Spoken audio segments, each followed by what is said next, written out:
السلام علیکم لسنرز، آئیے سچی کہانیوں کے سلسلے کی ایک نئی کہانی سنتے ہیں جس کا عنوان ہے کریہا چہرہ۔ تو آئیے شروع کرتے ہیں۔ میں نے جب سے ہوش سنبھالا تھا گھر کا عجیب سا ماحول دیکھا۔ شروع سے میں نے یہی دیکھا کہ جب ابا گھر میں ہوتے تو اماں راشدہ ماتھے پہ پٹی باندھے دنیا و مافیا سے بے خبر پڑی ہائے ہائے کرتی رہتی، مگر جیسے ہی ابا گھر سے نکلتے وہ پھر سے بھلی چنگی ہو جاتی۔ حالانکہ وہ بیمار نہیں تھیں، صحت اتنی اچھی تھی کہ وہ کئی بچوں کی ماں بھی نہیں لگتی تھیں۔ میری ماں کے انتقال کے 6 ماہ بعد ہی یہ میری ماں بن کر آ گئی تھی۔ وہ نہا دھو کے گھنگرو والا پراندہ پہنتی اور کاجل سے کٹورا سی آنکھوں کو لبالب بھر لیتی، تب وہ کسی الڑ مٹیار سے کم نہیں لگتی تھیں۔ مگر پتہ نہیں کیوں ان کی شہابی رنگت، تیکھے نقوش ابا کو دیکھتے ہی دہک اٹھتے تھے۔ ابا بھی کوئی بہت پڑھے لکھے افسر نہیں تھے، وہ کئی سال سے ایک آفس میں پیون کی جاب کر رہے تھے۔ وہ بہت زیادہ کماتے نہیں تھے، مگر جتنا کماتے تھے لا کے ان کے ہاتھ پہ رکھ دیتے اور پلٹ کے پوچھتے بھی نہیں تھے۔ راوی بظاہر چین ہی چین لکھتا تھا، مگر بہت سی گتھیاں تھیں جن کے سرے کھو گئے تھے۔ 12 سال کی اس چھوٹی سی عمر میں نے اپنی ایک الجھن کا سرا پا لیا تھا۔ اماں راشدہ اپنے غیر معمولی حسن کی وجہ سے واجبی صورت کے ابا سے نفرت کرتی تھیں، مگر ابا اس انتہا درجے کی نفرت پہ خاموش کیوں تھے؟ یہ معمہ ابھی بھی حل طلب تھا۔ ابھی منع ناصر کو کھچڑی کھلا کے چولہے میں ڈالتی، میں جیسے ہی پلٹی ساگ اٹھائے کھلے دروازے سے اندر آتے شخص کو دیکھ کر نفرت کی ایک لہر میرے وجود میں دوڑ گئی۔ پتہ نہیں اماں کو عامر میں ایسی کیا بات نظر آتی تھی کہ وہ اسے دیکھتے ہی کھل اٹھتی تھیں۔ ابا کے جاتے ہی اماں نک سے تیار ہو کر عامر کے انتظار میں بیٹھ جاتی اور جیسے ہی دروازے پر دستک ہوتی وہ لپک کے دروازے کی جانب بڑھ جاتی۔ آ گئی تجھے میری یاد؟ کتنے دن بعد شکل دکھائی تو نے؟ اگر میں انتظار کرتے کرتے مر جاتی تو؟ سرخ رنگ کا نیا سوٹ پہنے، دانتوں پہ دنداسا ملے، شیشے جڑے پراندے میں وہ کہیں سے بھی بچوں کی ماں نہیں لگتی تھیں۔ یہ لے، تجھے ساگ بہت پسند ہے نا؟ اور جس دن پکاؤ مجھے ضرور بلانا، تیرے ہاتھ کے کھانے کی تو بات ہی الگ ہے۔ کسی بڑے ہوٹل میں بھی کھا لوں تو تیرے ہاتھ کے کھانے کا سواد نہیں بھولتا۔ ملتفت انداز میں کہتا عامر اب ان کے ساتھ ساتھ چلتا سین کی میٹھی دھوپ میں بچھی چرپائی پہ آ بیٹھا۔ جانے دے، مت کر جھوٹی تعریف۔ ایسا تو میرے کھانے کا دیوانہ ہوتا تو یوں ہفتوں غائب نہ رہتا۔ نی گڈی، ادھر آ، یہ ساگ لے جا، کچن میں رکھ جا کے۔ دل بنانا انداز میں سے دیکھتے ہوئے اماں راشدہ نے مجھے آواز دی۔ میں جو اس ناقابل برداشت منظر سے ہٹ جانا چاہتی تھی، ان کی آواز پہ بے بسی سے ہونٹ کاٹتی آ گئی۔ ساگ تھامے میں اب عامر کو کینہ توز نظروں سے گھور رہی تھی۔ ایک تو میں جتنے عرصے بعد بھی آؤں، تیری یہ لڑکی مجھے ایسے گھورتی ہے جیسے سالم ہی نکل جائے گی۔ عامر بظاہر مسکراتے ہوئے مگر نفرت انگیز لہجے میں مجھ پہ نظر ڈال کے گویا ہوا۔ کیوں ری؟ کیوں گھور رہی ہے تو اسے؟ آئندہ ایسے گھورا تو تیرے یہ ڈیلے نکال کے تیری ہتھیلی پہ رکھ دوں گی، سمجھی تو؟ یک لخت راشدہ نے اٹھ کے میرے کان کو اتنی شدت سے مروڑا کہ میں بل بلا کے رہ گئی۔ ارے چھوڑ دے جھلی، کیا کر رہی ہے؟ بچی ہی تو ہے، اب اسے کیا پتا کہ میں تجھے کتنا عزیز ہوں۔ یہ تو اس لنگور کو ہی اچھا سمجھے گی نا، اس کی بیٹی جو ہے۔ عامر نے آنکھ دبا کے لوفران انداز میں کہا تو میرا دل چاہا کہ عامر کے چہرے پہ تھوک دوں، مگر اتنی جرأت کہاں سے لاتی۔ چل دفع ہو، منع کو سنبھال، اٹھ گیا ہے میری جان کو عذاب، اب رو رو کے سارے گھر سر پہ اٹھا لے گا۔ ایک جھٹکے سے میرا کان چھوڑتے ہوئے راشدہ نے مجھے اندر کی طرف دھکا دیا تھا اور لڑکھڑاتی ہوئی میں دروازے سے ٹکرائی تھی۔ دانت سے زخمی ہوئے ہونٹ سے خون نکلنے لگا۔ خون پہ انگلی جمائے میں سرعت سے اٹھ کے اندر کی طرف بڑھی۔ ارے چھوڑ غصہ، ادھر آ کے بیٹھ، دیکھ میں تیرے لیے کیا لایا ہوں۔ عامر اب جیب سے سرخ چوڑیاں نکال رہا تھا، پھر جب ہاتھ پکڑ کے پہنانے لگا تو راشدہ شرم سے سرخ پڑ گئی۔ عامر، جب تو اس محبت اور چاہت سے میرے لیے کوئی چیز لاتا ہے تو مجھے بہت اچھا لگتا ہے۔ سارے زمانے کے دکھ بھول جاتی ہوں میں۔ سرخ چوڑیوں سے بھری کلائی پہ فرتے مسرت سے ہاتھ پھیرتی راستہ عامر کو محبت پاش نظروں سے دیکھتے ہوئے بولی، ارے تو جان ہے اپنی، میں تیرے لیے ہی تو کماتا ہوں، میرا بس چلے تو میں چاند ستارے توڑ کر تیرے قدموں میں ڈال دوں، پھر تیرا شم سے سرخ پڑتا یہ کندھاری انار جیسا چہرہ اپنی آنکھوں میں سموتا رہوں۔ یہ مکروہ آواز سماج سے ٹکرائی۔ اس وقت میں کھڑکی کے پٹ پہ ہاتھ جمائے باہر دیکھ رہی تھی۔ تیری یہی ادائیں تو مجھے دیوانہ بنائے رکھتی ہیں، ورنہ اس مطلبی دنیا میں رکھا ہی کیا ہے؟ عامر نے راستہ کے مخملی ہاتھ تھامتے ہوئے کہا، سچ تو یہ ہے عامر کہ جب تم یہاں آتے ہو تو میں جی اٹھتی ہوں، نہیں تو میری زندگی موت سے بدتر ہے یہاں۔ 40 سالہ تھان پان سی راستہ سامنے بیٹھے 25 سالہ عامر کو اپنا اسیر بنا چکی تھی۔ عشق واقعی اندھا ہوتا ہے، انہیں دیکھ کے یہ محاورہ سچ ثابت ہوتا تھا۔ اب یہیں بٹھائے رکھے گی یا اندر کمرے میں بھی لے جائے گی؟ سچ اتنے لمبے سفر سے بہت تھک گیا ہوں میں، عامر کی آواز سنائی تھی۔ پھر ان کے کھڑے ہونے اور کمرے کی طرف بڑھتے قدموں کی چاپ سنائی دی۔ سن، عامر کے لیے چائے بنا لے، بن جائے تو مجھے آواز دینا، میں لے جاؤں گی آ کے۔ اپنی یہ منو صورت لے کر وہاں نہ آ جانا، نفرت ہے اسے تیری شکل سے۔ اور ہاں خبردار، جو تو نے اپنے منوس باپ کو کچھ بتایا تو کھال کھینچ لوں گی تیری۔ منع کو دوبارہ تھپک کے سلانے میں کامیاب ہو کر میں کھڑکی پر آئی تھی کہ اماں آ کے ہدایات دینے لگیں، مگر جاتے جاتے حسب معمول دھمکانا بھی نہ بھولی۔ میں ان کے غصے سے بہت ڈرتی تھی۔ کچھ دن پہلے میں نے عامر کے بارے میں ابا کو بتانے کی صحیح کی تھی، جس پر اماں نے میرا بازو جلتے انگارے سے داغ دیا تھا۔ میری نفرت کے گہرے احساس سے مغلوب ہوتے اعصاب گویا جھٹک کے رہ گئے تھے۔ کوئی ماں اپنی اولاد کے ساتھ بھی ایسا سلوک کر سکتی ہے؟ مگر ان کو تو عامر کے عشق نے اندھا کر رکھا تھا۔ سرد آب بھرتی میں کچن کی طرف چل دی۔ دھوپ صدیوں کی پیلاہٹ اوڑے یک بستہ زمین پہ اتر کے شاید خود ہی ساکت رہ گئی تھی کہ اس کے اندر کی اداسی سارے ماحول میں رچی محسوس ہوتی تھی۔ میں ابا کی لاڈلی تھی، شاید یہی وجہ تھی کہ اماں کو مجھ سے نفرت تھی، وہی نفرت جس کا زہر روح تک کو نیل و نیل کر دینے کی صلاحیت رکھتا ہے۔ اور یہی نفرت میرے دل میں کسی سانپ کی طرح کنڈلی مارے بیٹھی تھی اور لمحہ بلمحہ دل میں موجود اماں کی محبت کو چاٹ رہی تھی۔ وقت تیزی سے گزرتا جا رہا تھا، وہ بہت عام سا دن تھا میرے لیے، مگر کچھ دیر بعد بدترین ثابت ہوا۔ عامر ہاتھ میں شاپنگ بیگز پکڑے ہمارے گھر میں داخل ہوا۔ اس پر نظر پڑتے ہی میری روح تک جھلس گئی۔ میں ناگواری سے زرد دھوپ کے پس منظر میں بیٹھے دو قابل نفرت لوگوں کو شوق جملے بول کے ایک دوسرے سے اٹکھیلیاں کرتے دیکھ رہی تھی۔ جب برداشت نے جواب دے دیا تو نفرت بھری نگاہ ڈال کے اپنے کمرے میں آ گئی۔ میں خون کے گھونٹ پیتی چرپائی پہ لیٹے منع کو بہلا رہی تھی کہ اماں چلی آئی۔ سارا دن منع کا بہانہ بنا کے کمرے میں گھسی رہا کر کہ کہیں کام نہ کرنا پڑے۔ ایک سارے زمانے کا نکھٹو تیرا باپ کہ جو 2 پیسے لا کے میری ہتھیلی پہ رکھتا ہے تو مزید پوچھتا تک نہیں کہ کچھ چاہیے بھی یا نہیں۔ ویسی ہی تو ہے، سارا دن کمرے میں پڑی رہتی ہے۔ میں کہتی ہوں اس دن کے لیے تیری پڑھائی چھڑائی تھی کہ تو آرام فرمائے اور میں کام کروں؟ نخوت سے کہتی اماں نے مجھے 2 ہتھڑ چڑھے تھے۔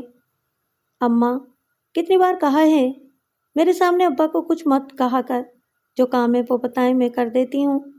میں نے بے بسی سے ہونٹ کاٹتے ہوئے بمشکل لہجے کو معتدل بنا کے دھیمی آواز میں کہا، واہ جی واہ، بولی ابا کی چمچی، کام کرو گی تو کوئی احسان نہیں کرو گی۔ میں ذرا نہانے جا رہی ہوں، عامر کو کھانا دے دینا، اسے بہت بھوک لگی ہے، آج میں نے بنائی بھی تو اس کی پسند کے ٹنڈے ہیں، صبر کہاں ہوگا اسے۔ عامر کے نام پہ راجدہ کی لبوں سے ٹپکتی شیرنی گویا مجھ کو سرتاپا زہر میں بھگو گئی تھی۔ اماں مجھے حکم دیتی ہوئی نہانے گھس گئی تھی۔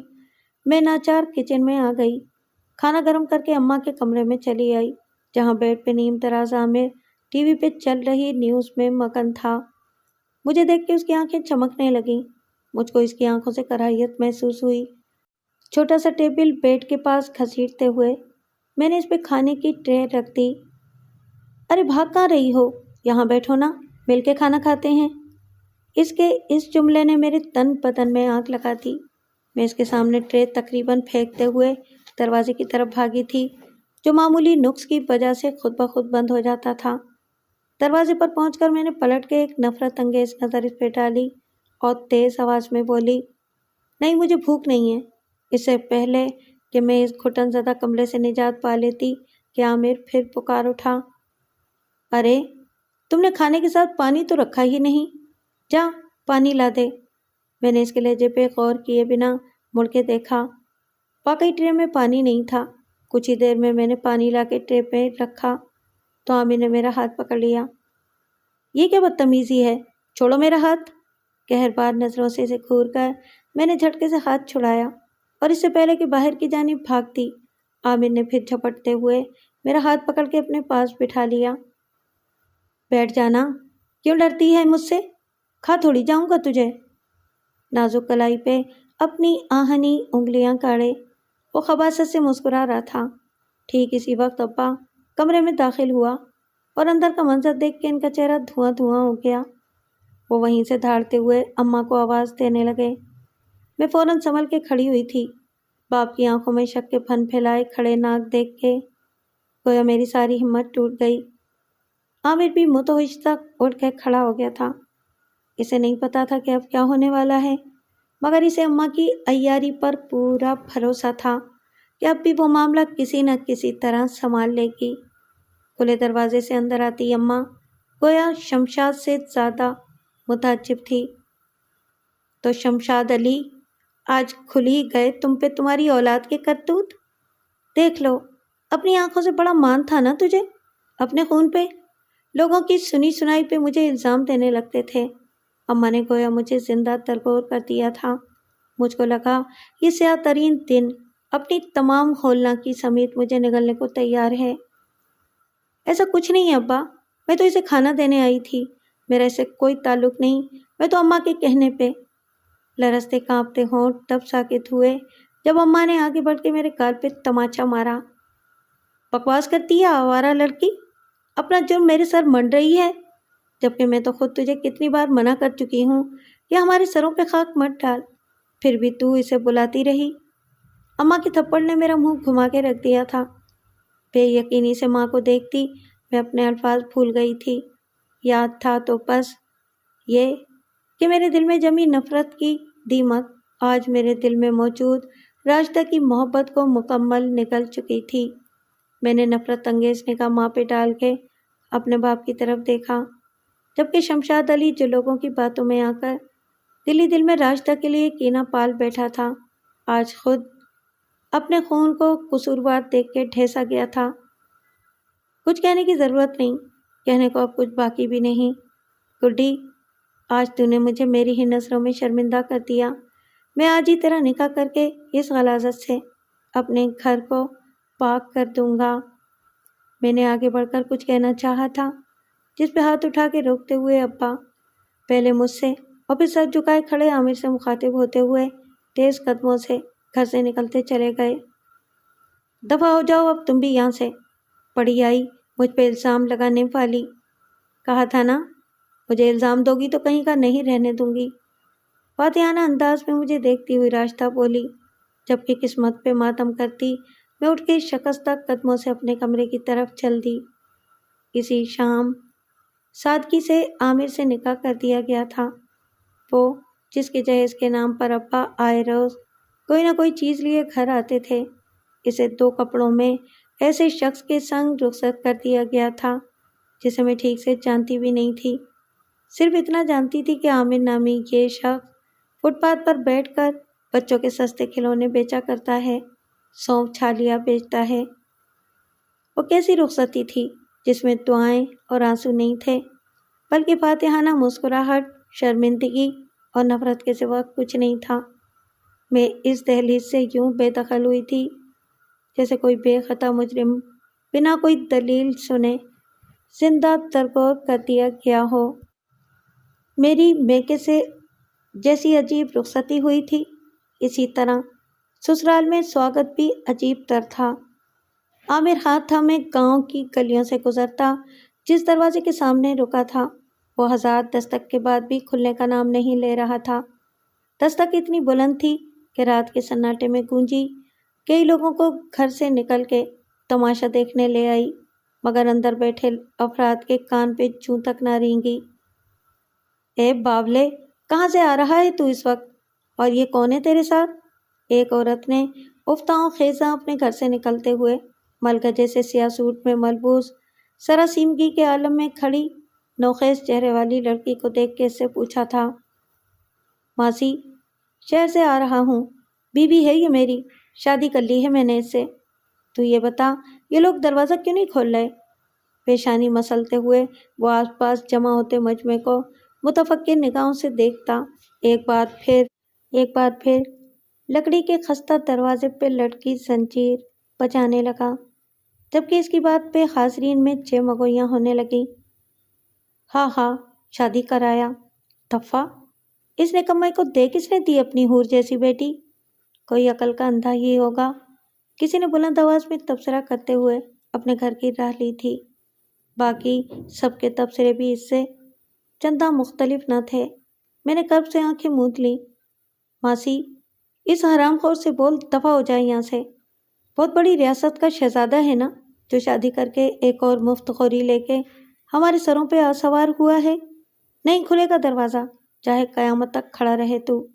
دروازے کے پار سے چنگاڑتی آواز آئی تھی، جس پہ متوحش ہو کے میں نے عامر کی طرف دیکھا تھا۔ دیکھ بھرجائی، تجھے مجھ سے جتنے بھی گلے ہیں میں سب دور کر دوں گا۔ اب سے جو بھی کماؤں گا تیرے ہاتھ پہ رکھوں گا۔ یہ میری بیوی بھی تیری نوکرانی بن کے رہے گی۔ خدا کے واسطے اب چھوڑ ناراضگی، بس کھول دے دروازہ۔ وہ اب دروازے کے قریب ہوتے ہوئے تقریباً گڑگڑایا تھا۔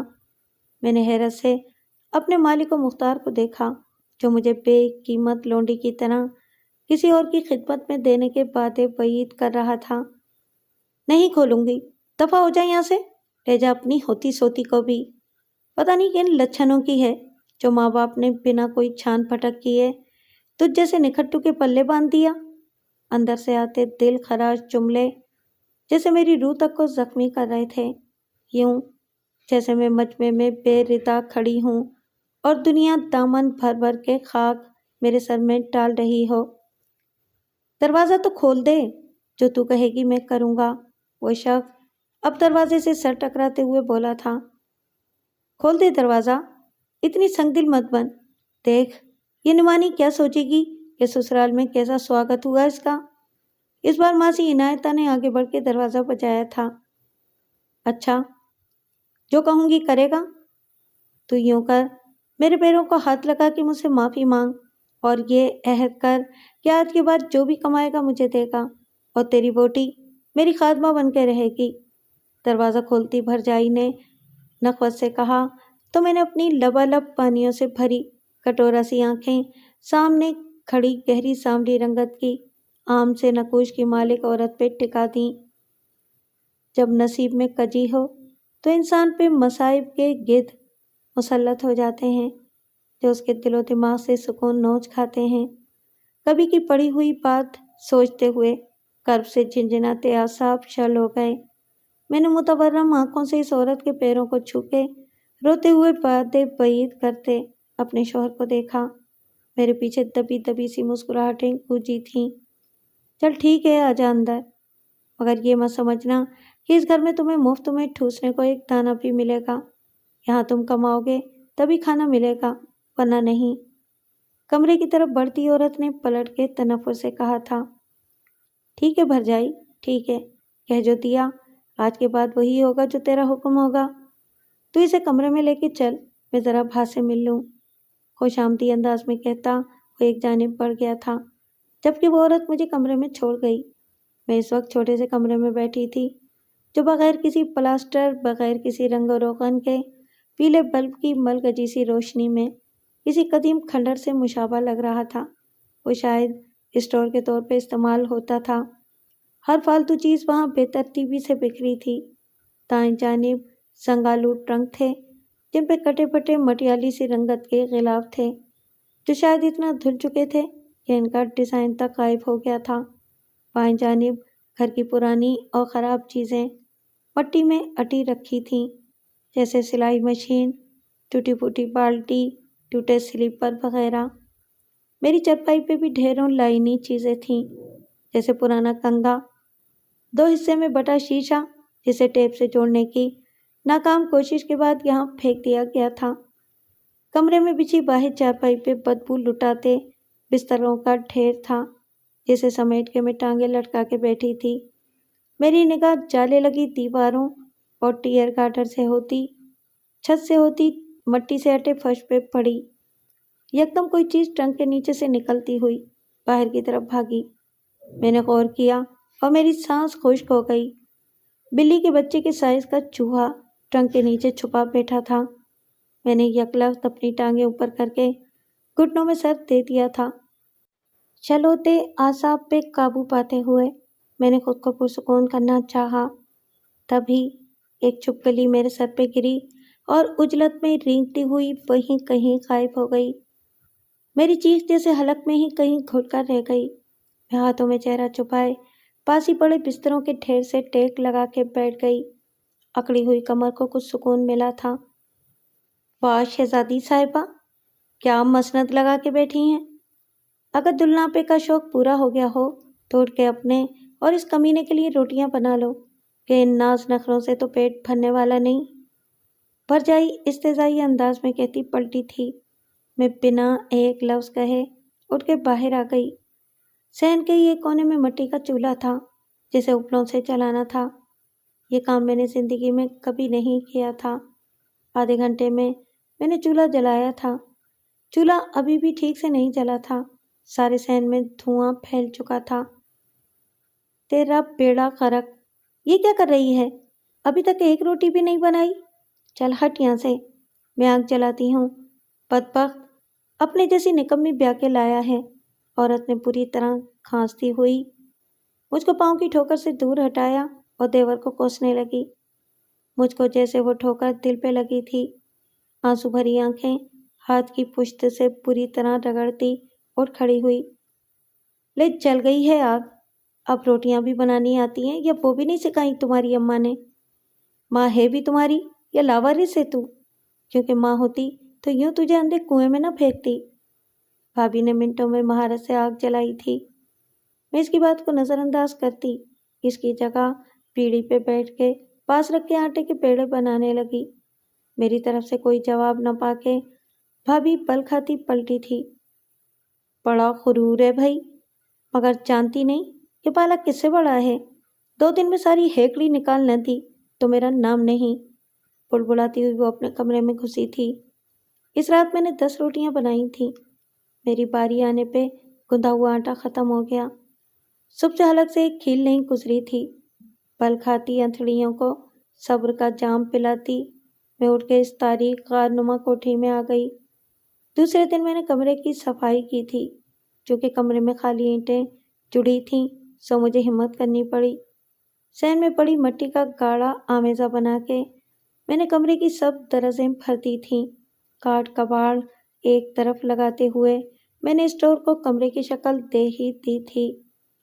وقت گویا پل لگا کے گزرا تھا۔ بھابھی نے اپنا کہا سچ کر دکھایا تھا۔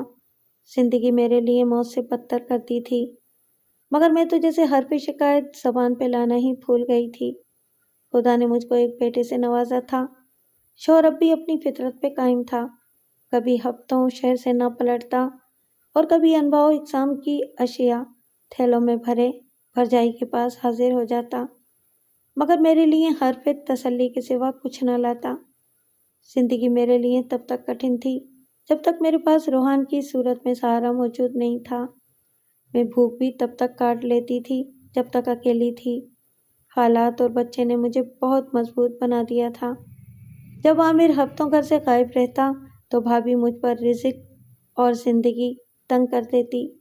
تبھی میں نے ہمت کی اور کاٹ کباڑ سمجھ کے اس کمرے میں پھینکی ہوئی ساس کی پرانی سلائی مشین میں نے اپنی بالیاں بیچ کے ٹھیک کروائی اور میں لے کے لوگوں کے کپڑے کم اجرت پہ سینے لگی۔ یوں میں چاہے بھوکی رہتی مگر اپنے بچوں کا پیٹ بھرتی اور بیماری اور تکلیف میں دوا دارو بھی کرتی۔ شادی کا چوتھا سال تھا۔ بھرجائی کا رویہ کافی بدل گیا تھا۔ وہ دیکھ رہی تھی کہ میں اسے کچھ نہیں لیتی بلکہ دیتی ہوں۔ شاید اسی لیے اس نے کہا تھا، میں نے تیرے سے ضروری بات کرنی ہے، یہاں بیٹھ۔ میرے ہاتھ سے چائے کا پیالہ تھامتی بھرجائی نے قدرے نرم لہجے میں کہتے ہوئے ہاتھ پکڑ کر اپنے مقابل بٹھا لیا۔ جی بھرجائی بولیں، پھر میں نے عامر کو چائے دینی ہے، قدرے عجلت میں کہتی۔ میں حیرت سے بھرجائی کو دیکھنے لگی۔ کب تک خود کو فراموش کر کے ان بے فیضوں کی خدمت کرتی رہے گی؟ کچھ عقل کے ناخن لے۔ اپنا نہیں سوچتی تو کم سے کم اپنے بچوں کا سوچ۔ کیا تجھے نہیں لگتا کہ تیری یہ خاموشی تیرے بچوں کی حق تلفی کا سبب بن رہی ہے؟ میں سمجھی نہیں بھرجائی، آپ کھل کر کہیں، کیا کہنا چاہتی ہیں؟ میری نظریں شرمساری سے جھکی تھیں۔ کبوتر کی طرح آنکھیں بند کرنے سے کچھ نہیں بدلا کرتا سارو۔ دیکھ، ان سالوں میں تو نے میری بڑی خدمت کی ہے، اتنا ساتھ تو سگی بہن نہ دیتی میرا جتنا تو نے دیا ہے۔ یوں سمجھ مجھے ترس آتا ہے تجھ پہ۔ تیرے سر کا سائن دوسری عورتوں پہ پیسے لوٹاتا ہے اور تو اس بے فیض کی اولاد کے پیچھے جان مار کے بھی ان کے فرائض پورے نہیں کر پا رہی۔ تیرا بیٹا بڑا ہو رہا ہے، اس کے بارے میں سوچ۔ بھرجائی اسے شروع سے سارو بلاتی تھی۔ اسے شاید میرا نام مشکل لگتا تھا مگر وہ اس وقت مجھ پہ سوچ کے کئی در بھاگ کر گئی تھی۔ آپ سچ کہتی ہیں بھرجائی، مگر میں بھی کیا کروں؟ عالم اضطراب میں اپنے لب کاٹتی میں نے بے بسی سے کہا۔ تو ماں ہے سارو، تو چاہے تو بہت کچھ کر سکتی ہے۔ میری مرحومہ ماں کہتی تھی، پتھر بھی اپنی جگہ پہ بھاری ہوتا ہے۔ تو اپنی جگہ چھوڑ چکی ہے، پھر لوگ تجھے تنکوں میں کیوں نہ اڑائیں؟ تجھے ہمت پکڑنی ہوگی، ورنہ تیرے بچے کا حق غیروں کے ناز نخروں میں اڑتا رہے گا۔ تو ہی ہے جو عامر کو احساس دلا سکتی ہے۔ بھرجائی دور کی کوڑی لائی تھی مگر میرے گلے میں جیسے آنسوؤں کا گولا پھنسا۔ میں نے بہت بار احساس دلانے کی کوشش کی ہے مگر عامر ہر بار بھڑک کر مجھے دھنک کے رکھ دیتا ہے۔ اب تو اس کی مار کی عادت سی ہو گئی ہے، بنا قصور کے بھی پڑ جائے تو درد نہیں ہوتا، مگر اس پتھر پہ کسی بات کا اثر بھی تو ہو۔ گلو کے لہجے میں کہہ کر میں نے بے بسی سے بھرجائی کو دیکھا۔ وہ ہے ہی کتے کی تم، یوں سدھرنے والا نہیں۔ تم بس حوصلے اور ہمت سے حالات کو اپنے حق میں کرو۔ کیسے؟ یہ میں تمہیں بتاؤں گی۔ یہ بتاؤ کہ عامر شہر کب جا رہا ہے؟ تمہیں اس کے ساتھ ہی شہر جانا ہوگا تاکہ اسے اندازہ ہو کہ تم اور بچہ اس کی ذمہ داری ہو۔ بھرجائی کی بات میں وزن تھا اور چاہتی تو میں بھی یہی تھی۔ آج شام کو، مگر عامر مجھے لے کے نہیں جائے گا بھرجائی۔ میں ہزاروں بار کہہ کے چار چوٹ کی مار کھا چکی ہوں، اب تو میری ہمت بھی نہیں ہوتی۔ خون رنگ آنکھوں سے کہتی میں پھر مایوسی سے سر نفی میں ہلا گئی تھی۔ تو فکر مت کرو، بس تیاری کرو، آج تمہیں کچھ کہنے کچھ کرنے کی ضرورت نہیں۔ آج تم اس کے ساتھ جاؤ گی اور میں بھیجوں گی تمہیں اس کے ساتھ۔ بھرجائی مصمم ارادہ کرتی وہاں سے اٹھ کھڑی ہوئی تھی، پھر اس نے اپنا کہا سچ کر دکھایا۔ شام ڈھلے جب وہ کھانا کھا کے نکلنے کے لیے تیار ہوا تو بھرجائی مجھے بازو سے پکڑ کے گھسیٹتی ہوئی لے آئی۔ بہت ہو گیا عامر، لے کے جا اپنے بیوی بچوں کو ساتھ، ہم نے کوئی ساری زندگی کا ٹھیکہ نہیں اٹھا رکھا۔ عامر کے قریب لاتے ہی جھٹکے سے اس کا بازو چھوڑتی بھرجائی غضبناک انداز میں بولی، اب کیا ہو گیا بھرجائی؟ اتنی تو تیری خدمت کرتی ہے، رہنے دے اسے یہیں، خدمت کروا اس سے۔ ویسے بھی میں شہر میں کون سا گورنر لگ گیا ہوں جو اسے اپنے ساتھ رکھتا پھروں؟ حقارت سے کہتے عامر نے مجھے کینہ توز نظروں سے گھورا تھا۔ نہ بھرا، میں باز آئی ایسی خدمت سے، آدھے دل سے تو یہ سارا کام کرتی ہے، اس کے بگڑے کام سنوارنے میں میرا دن گزرتا ہے۔ آج بھی کھانے میں سے بال نکلا ہے، میں الٹی کر کے آئی ہوں تو ساتھ ہی لے جا اس پھوڑ کو اور اپنی خدمت کروا جا کے۔ میں نے کہہ دیا میں اپنے ہی رکھنے کی اسے، چاہے تو نہ کی کیوں نہ رگڑ لے، حتمی انداز میں کہتی بھرجائی، اندر سے اس کا بیگ چادر اور بچے لا کے اس کے حوالے کرتے ہوئے بولی، اور مجھے گھورا تاکہ میں خاموش رہوں۔ میں خاموش تھی۔ ذلت کی تو میں جیسے عادی سی ہو گئی تھی۔ عامر کے ساتھ گھر سے نکلتے ہوئے میں نے مڑ کے پیچھے دیکھا تھا۔ بھرجائی کی آنکھیں نم تھیں مگر ہونٹ مسکرا رہے تھے۔ اس نے مجھ سے نظر ملتے ہی 2 انگلیوں سے وکٹری کا نشان بنایا تھا۔ میں ممنون نگاہوں سے انہیں دیکھتی دہلیز پھلانگ گئی۔ عامر مجھے میرے میکے ہی لے آیا تھا کیونکہ وہ ایک ہوٹل میں ٹیبل صاف کرنے کی نوکری کر رہا تھا اور اس معمولی نوکری میں بقول اس کے وہ رینٹ پہ الگ گھر افورڈ نہیں کر سکتا تھا۔ یہاں کچھ دن رہ کے ہی مجھ کو اندازہ ہو گیا تھا کہ شادی کے بعد عامر جتنا عرصہ بھی شہر رہا اسی گھر میں داماد کی حیثیت اور پروٹوکول سے رہا، یعنی وہ یہاں مرضی کی زندگی گزارتا رہا اور میں گاؤں میں پیسے کے لیے ترستی رہی۔ یہ ادراک ہوتے ہی گویا میں انگاروں پہ لوٹنے لگی۔ عامر ہر ماہ اپنی کمائی راشدہ کی ہتھیلی پہ رکھتا تھا جسے وہ ناز نخرے دکھا کے رکھتی۔ گو یہاں آ کے بھی میرے حالات جوں کے تو رہے مگر میں اب خود میں ہمت جٹا رہی تھی۔ میں نے جب بھی عامر سے پیسوں کا تقاضا کیا جواب میں 4 چوٹ کی مار ہی کھائی۔ تب میں نے حالات کو بدلنے کی ٹھانی تھی جس کی شروعات میں نے عامر سے ہی کی تھی کہ بہرحال شوہر ساتھ ہو تو کئی مصائب راحتوں میں ڈھل جاتے ہیں۔ عامر، روحان 3 سال کا ہو گیا ہے، کیوں نہ ہم اسے اسکول داخل کروا دیں؟ دیکھ، بچے پڑھ لکھ جائیں گے تو ان کی زندگی سنور جائے گی۔ آج راشدہ گھر میں نہیں تھی سو عامر کو کھانا وہ خود دے رہی تھی، ورنہ راشدہ عامر کے آگے پیچھے پھرتی رہتی اور عامر اسے نگاہ بھر کے بھی نہ دیکھتا۔ ہاں، اسے اسکول میں داخل کروا دوں۔ قارون کا خزانہ جو ہاتھ لگ گیا ہے میرے، کمانت جنرل نہیں لگا میں جو یوں اپنی محنت کی کمائی ان الل تللوں میں لٹاتا پھروں۔ ان کا باپ ان پڑھ ہے، یہ بھی ان پڑھ ہی رہیں گے، بس بات ختم۔ گرم خستہ روٹی ماش کی دال کے ساتھ رغبت سے کھاتے ہوئے وہ حتمی لہجہ اختیار کر گیا۔ دیکھ رہی ہوں کہ تو اپنی محنت کی کمائی کے نیک کاموں میں لگاتا ہے۔ آج اپنے بچوں کی حق تلفی کرے گا تو کل کو رب کے حضور میں جواب دہ ہوگا۔ سنبھل جاؤ، ابھی بھی وقت ہے۔ زہر خند لہجے میں نے اسے رب سے ڈرایا تھا۔ تو مجھے رب سے ڈراتی ہے ناہنچار عورت؟ خود کیا کر رہی ہے؟ شوہر تھکا ہوا آیا ہے، 2 نوالے تک حلق سے اترنے نہیں دیے اور شروع ہو گئی۔ رک، تیری ٹٹر ابھی بند کرتا ہوں۔ لمحوں میں سامنے پڑے برتن ہٹاتا وہ میری چٹیا دبوچ چکا تھا۔ دوسرے ہی پل وہ تھپڑوں سے میرے رخسار سرخ کرتا سین کے بیچوں بیچ لے آیا تھا۔ تبھی نازک پرس تھامے ماں اندر داخل ہوئی۔ راشدہ، سنبھال اپنی بیٹی کو، مت منہ لگا کرے میرے، ورنہ اس کا حشر کر کے رکھ دوں گا۔ عامر کے منہ سے کف بہہ رہا تھا۔ مجھے ماں کے پیروں میں دھکیل کر منوان ساری بات ماں کو بتانے لگا۔ کمبخت، کتنی بار سمجھایا ہے کہ شوہر کے منہ کو مت آیا کر، تیری انہی حرکتوں کی وجہ سے سہاگن ہوتے ہوئے بھی رول رہی ہے تو۔ ابھی تک شوہر کے مزاج کو نہ سمجھی تو؟ اماں راشدہ نے کاندھوں سے اٹھا کے 2 ہتھ تر چڑھے۔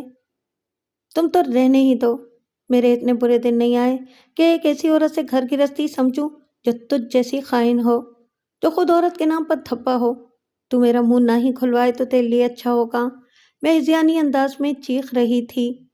اماں پھر مجھ کو مارنے کے لیے لپکی تھی مگر میں سرت سے مڑ کے کمرے میں جا کر دروازہ اندر سے بند کر گئی تھی۔ میں نے عامر کو سمجھانے کی آخری کوشش کر کے دیکھ لی تھی۔ اب مجھے خود ہمت کرنی تھی اور خود اپنے بدترین حالات کا رخ موڑنا تھا۔ دوسرے دن میں ایک پرانی سہیلی کے بتانے پہ قریبی اسکول چلی آئی تھی جہاں مجھے بآسانی آیا کی جاب مل گئی تھی۔ ٹوٹے دل سے کی گئی کوشش کے بارآور آنے پہ میرا حوصلہ 7ویں آسمان تک پہنچا تھا۔ میں روز صبح بچوں کو ناشتہ کروا کے نکل جاتی اور دوپہر تک گھر آ جاتی۔ جاب کا نہ میں نے کسی کو بتایا نہ کسی نے مجھ سے پوچھا۔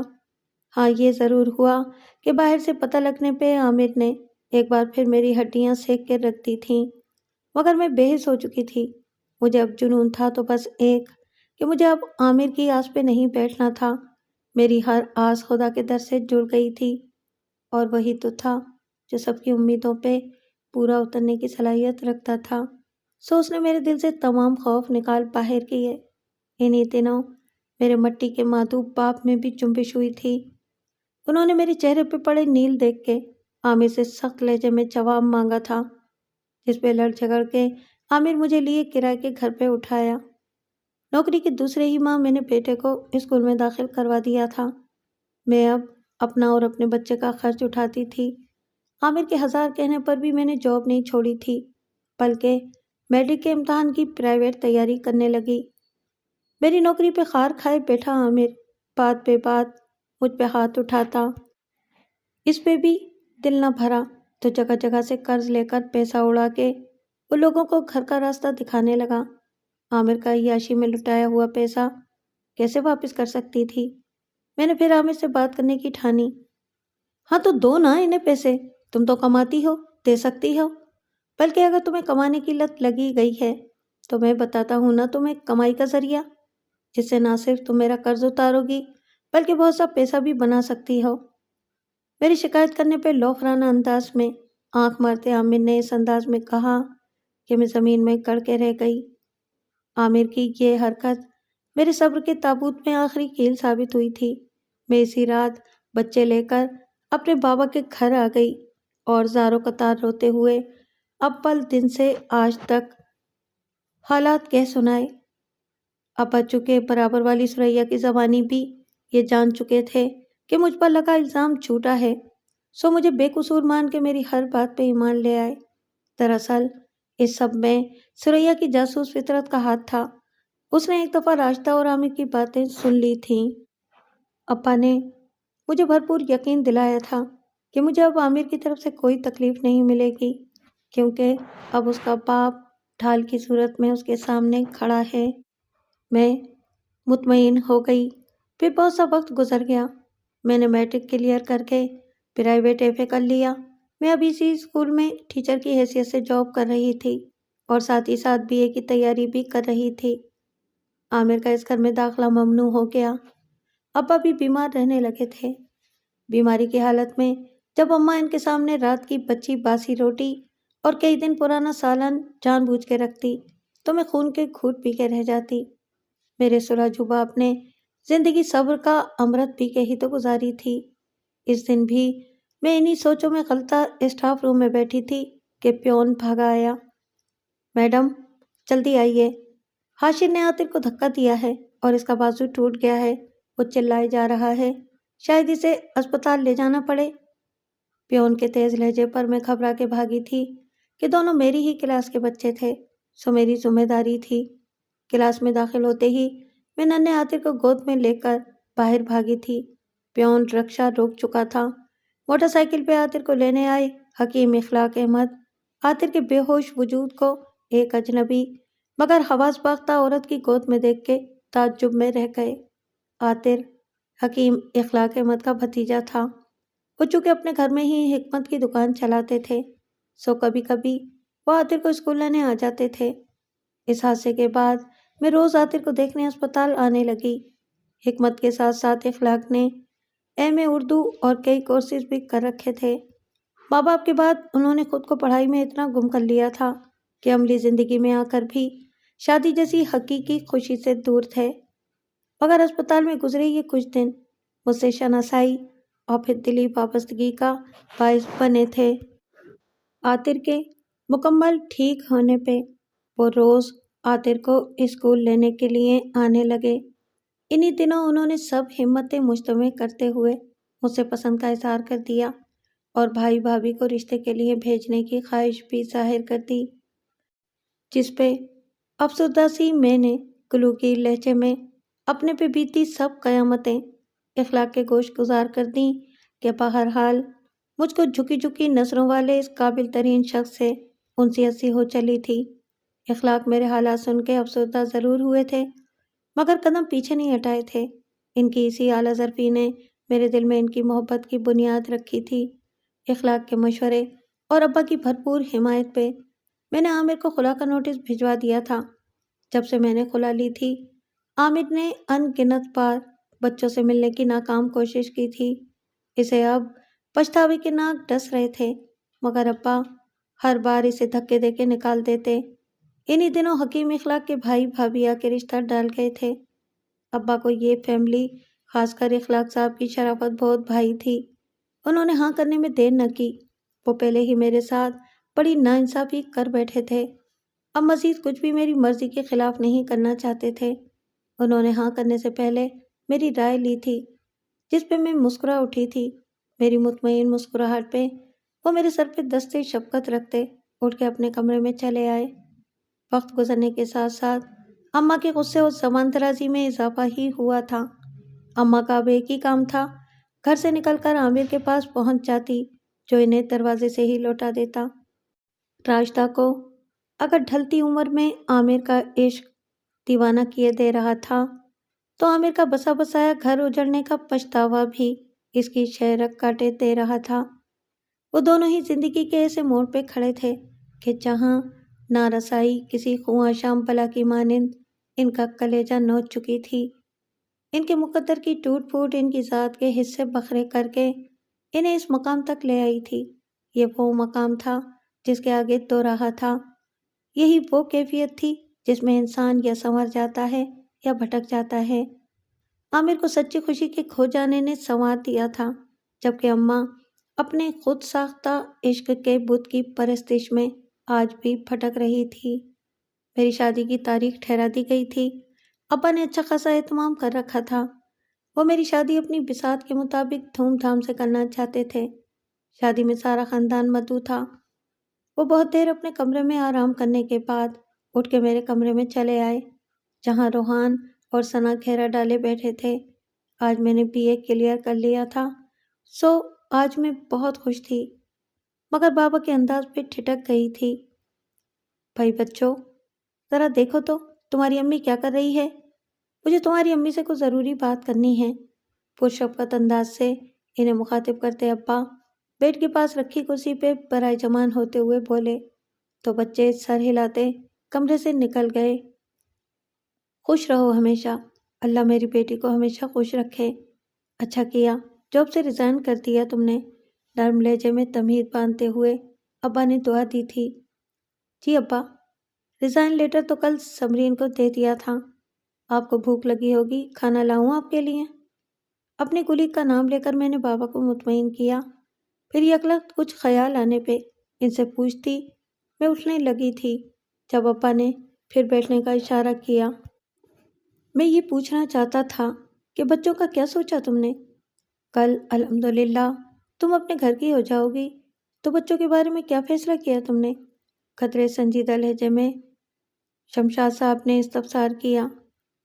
بچوں کا کیا سوچنا ہے بابا؟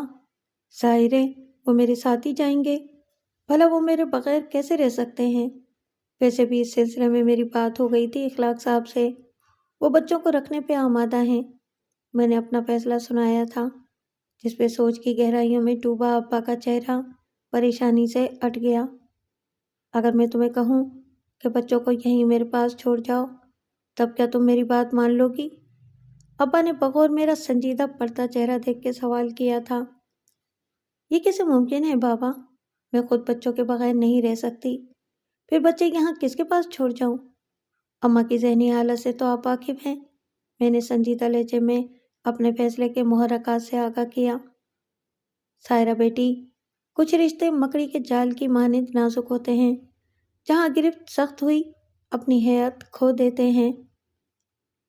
انہیں ان کی سکت سے زیادہ آزمانا نہیں چاہیے، ورنہ وہ پہلے بدصورت اور پھر کمزور ہو کے ٹوٹ جاتے ہیں۔ میں نے دنیا دیکھ رکھی ہے بیٹی، اسی لیے کہہ رہا ہوں کہ بچوں کو یہیں چھوڑ دو۔ باقی رہ گئی بات سنبھالنے کی تو میں ہوں نا، میں ان کی ذمہ داری لیتا ہوں۔ ویسے بھی روحان ماشاءاللہ سے 14 سال کا ہو رہا ہے اور ثنا 12 سال کی۔ اب وہ بچے کہاں رہے ہیں؟ اپنے خدشات پورے جذبات سے گوش گزار کرتے ابا کے چھریوں زدہ بوڑھے چہرے پہ مشفق مسکراہٹ ابھری تھی۔ آپ ٹھیک کہتے ہیں بابا، شاید یہی ٹھیک رہے گا۔ باقی میں آپ کو ہر ماہ خرچ بھجواتی رہوں گی۔ آنکھوں میں درائی نمی واپس دھکیلتے ہوئے میں بولی، میں ابھی اتنا بوڑھا نہیں ہوا سائرہ کہ 2 معصوم بچوں کو پیٹ بھر کے روٹی نہ کھلا سکوں۔ جب میں مر جاؤں تب جو دل کرے کرنا، انہوں نے قطرے ناگواری سے ٹوکا تھا۔ میرا وہ مطلب نہیں تھا بابا، اللہ آپ کو زندگی دے، آپ تو ہمارا صاحبان ہیں، بے اختیار روتے ہوئے میں نے بات مکمل کی، جس پر وہ اس کے سر پہ شفقت بھرا ہاتھ رکھتے ہوئے کمرے سے نکل گئے۔ پھر میری شادی اخلاق سے ہو گئی۔